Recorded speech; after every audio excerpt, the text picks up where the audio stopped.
ഒരു എഡ്ജില് അത് നമുക്ക് അങ്ങനെ പറയാൻ പറ്റില്ല. ഒരു ജസ്റ്റ് ഇങ്ങനെ ഒരു സാധനം കിട്ടി. ഞാൻ അവിടെ നിന്ന് ഒരു ചാട്ടം ചാട്ടി അയ്യോ ഒരു സാധനം അത്രേ ഉള്ളൂ.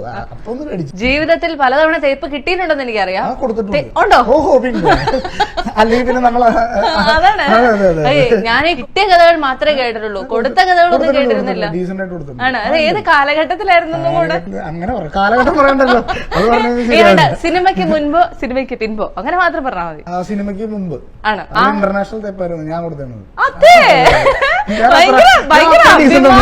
ഭയങ്കര അഭിമാനത്തോടെ ഞാൻ നല്ല ഇന്റർനാഷണൽ ടേപ്പ് കൊടുത്തത്. എന്താന്ന് പറയണമെന്നുണ്ടോ? അത്ര ആഗ്രഹമില്ല. ആ കുട്ടിക്ക് പ്രശ്നം. ഓക്കെ പോട്ടെ. ആദ്യമായി വെള്ളം അടിച്ചത് വീട്ടിൽ പൊക്കി നല്ല അന്തസ്സായിട്ട് ചീത്തവിളി കേട്ടിട്ടുണ്ട്. ആദ്യമായിട്ട് വെള്ളം അടിച്ചത് പൊക്കിയിട്ടില്ല. ഒരുപാട് നാള് നമ്മള് വെള്ളടി ഇങ്ങനെ തുടങ്ങി കുറെ നാള് കേട്ടിട്ട് പിടിച്ചിട്ടുണ്ട്. ആദ്യമായിട്ട് നൈസായിട്ട് മമ്മീനെ ടാക്കിൾ ചെയ്ത് അവരൊന്നും അറിയാം. അത് ആ ചെല്ലുമ്പോഴുള്ള അഭിനയാണ് കാണേണ്ടത്.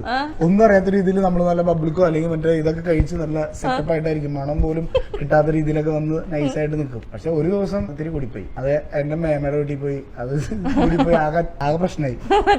എന്റെ അനിയനുണ്ടായിരുന്നു, എന്റെ കസിൻ. അനിയന് നല്ല വല്ലതും കിട്ടി. ഞാൻ വേഗം വാലടച്ചു.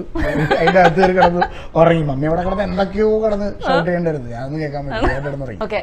ഇന്റിമേറ്റ് സീൻസ് ചെയ്യുന്നതിന് മുൻപ് ഭാര്യയെയും അമ്മയെയും നന്നായി കൺവിൻസ് ചെയ്യാറുണ്ട്. ഇല്ല എന്തിന്? അവസാനം അവർ സ്ക്രീനിൽ പോയി കണ്ട് ബോധം ഞാനൊന്നും ചെയ്തിട്ടൊന്നുമില്ലല്ലോ.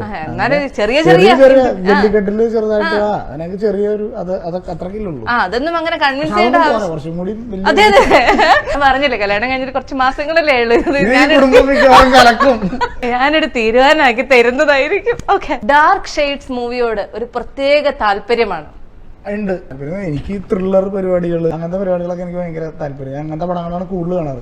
എന്ന് വെച്ചിട്ട് മറ്റേ പ്രേതപ്പടങ്ങൾ കാണാറില്ല. ഒറ്റയ്ക്ക് കാണാനുള്ള എനിക്ക് ഭയങ്കര പേടിയാണ്. സന്തോഷായി. ഇനി ഒരു ഫാമിലി മറ്റേ ഓറിയന്റഡ് മൂവി ചെയ്യണം എന്നുള്ളതാണ് ആഗ്രഹം. ആഗ്രഹമുണ്ട്. എല്ലാ ടൈപ്പും മൂവീസ് ചെയ്യണം ആഗ്രഹം. പപ്പടം എന്ന ഇരട്ട പേര് ഇപ്പോഴും ഉണ്ട്. ഇപ്പോഴും ഫ്രണ്ട്സ് വിളിക്കാറുണ്ട്. ഇപ്പൊ ഇല്ല. ഇപ്പൊ ആരും വിളിക്കാറില്ല. പപ്പടം എന്ന് വിളിക്കാറില്ല. അതെന്തുകൊണ്ട്? ചെറുപ്പത്തിലാണ് എല്ലാരും വിളിക്കാറുള്ളത്. ഇപ്പൊ പപ്പടം എന്ന് വിളിച്ചാൽ ഞാൻ തിരിച്ച് നല്ലത്. അതെന്ത് പണ്ടൊന്നും അങ്ങനെ തിരിച്ചു പറയാനുള്ള ഒരു ധൈര്യം ഇല്ലായിരുന്നു എനിക്ക്. പപ്പടത്തിന്റെ പാ വെച്ചിട്ട് തന്നെ വേറെ വാക്ക് ഞാൻ തിരിച്ചു പറയും. പപ്പടം വിളിച്ചു കുട്ടി വളർന്നിരിക്കുന്നു. പണ്ട് ഞാൻ ചെറുതല്ലേ, അപ്പൊ എല്ലാരും വിളിച്ചു ഞാൻ മിണ്ടില്ലല്ലോ. എല്ലാരും പേടിയില്ല. ഇപ്പൊ അങ്ങനെയല്ലോ, വായ തോന്നിയതാണ് പറഞ്ഞു കൊടുക്കല്ലേ. കുട്ടി വളർന്നു വലുതായി പന്തലിച്ചു. ഈ അജഗജാന്തര എന്തിനാണ് ഞങ്ങൾ കാണേണ്ടത് എന്ന് ആളുകൾ ചോദിച്ചാൽ എന്ത് മറുപടി പറയും? നിങ്ങൾക്ക് ഒരു ഉത്സവം ഫീൽ ചെയ്യണം. അങ്ങനെയാണെങ്കിൽ അജഗജാന്തരം കാണുകയാണെങ്കിൽ അടിപൊളിയായിരിക്കും. ഉത്സവം എക്സ്പീരിയൻസ് ചെയ്യണമെങ്കിൽ പക്ക. ഞാനൊരു റിക്വസ്റ്റ് പറഞ്ഞു കഴിഞ്ഞാൽ ചെയ്യോ? കേട്ടിട്ട് തീരുമാനിക്കാം. ഒരു പാട്ട് പാടാമോ? ഞാൻ കേട്ട് പല ഇന്റർവ്യൂവിലും അത് ചോദിക്കണ